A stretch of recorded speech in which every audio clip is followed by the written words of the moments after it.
Beware about your friends.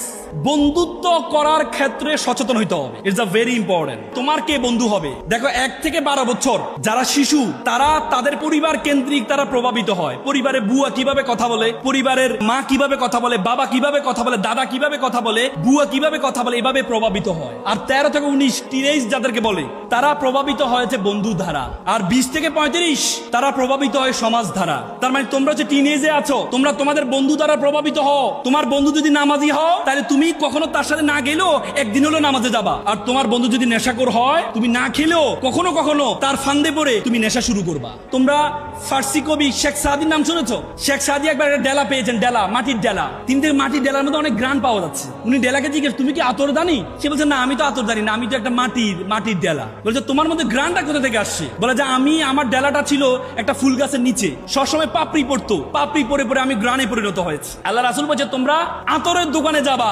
আতরের দোকানে যাবা, কামারের দোকানে নয়। তুমি আতরের দোকানে যাও, যদি আতর নাও কিনো, তাহলে তুমি আতরের একটা গ্রান নিয়ে আসবা। তুমি যদি কামারের দোকানে যাও, তাহলে সে হয়তো তোমাকে কাপড়ে আগুন ধরিয়ে যাবে, নতুবা একটা বাজে গ্রান নিয়ে তোমাকে ব্যাক আসতে হবে।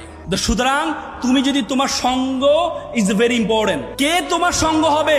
আল্লাহ তাআলা কোরআন বলছে, ইয়া আইয়ুহাল্লাযীনা আমানু ইত্তাকুল্লাহ কুনু মা'আস সাদিকিন। আল্লাহ কোরআনে বলেছে, তোমরা আল্লাহকে ভয় করো এবং সত্যবাদীর সাথে চলাফেরা করো। কিয়ামতের দিনে আমরা আমাদের বন্ধুত্ব নিয়ে আফসোস করব, কেন অমুককে আমি বন্ধু বানিয়েছিলাম। এজন্য ভালো মানুষের সাথে চলাফেরা, যারা নামাজি, নামাজ পড়ে, যে কোনো what ever it is religion, যে কোনো ধর্ম, যে মন্দিরে যায় তার সাথে চলাফেরা করবা, যে গির্জায় যায় তার সাথে চলাফেরা করবা, যে মসজিদে যায় তার সাথে চলাফেরা করবা। নেশাখোরের সাথে তুমি দেখবা যে সিগারেট খায় তোমার বন্ধু, তুমি সিগারেট খাও নাই, কিন্তু তুমি যখন তার এখান থেকে আড্ডা দিয়ে যখন বাসায় যাবা, তখন তোমার মা জিজ্ঞেস করে, কিরে তোর গায়ে সিগারেটের গন্ধ কেন রে? তুমি কিন্তু খাও নাই। কিন্তু এই যে গ্রানটা নিয়েছো, আস্তে আস্তে তোমার সঙ্গ দোষে তুমি খারাপ হয়ে যাবা। এই জন্য সঙ্গের ব্যাপারে তোমাদের সতর্ক থাকতে হবে। পারবা তো? ইনশাল্লাহ পারবা তো?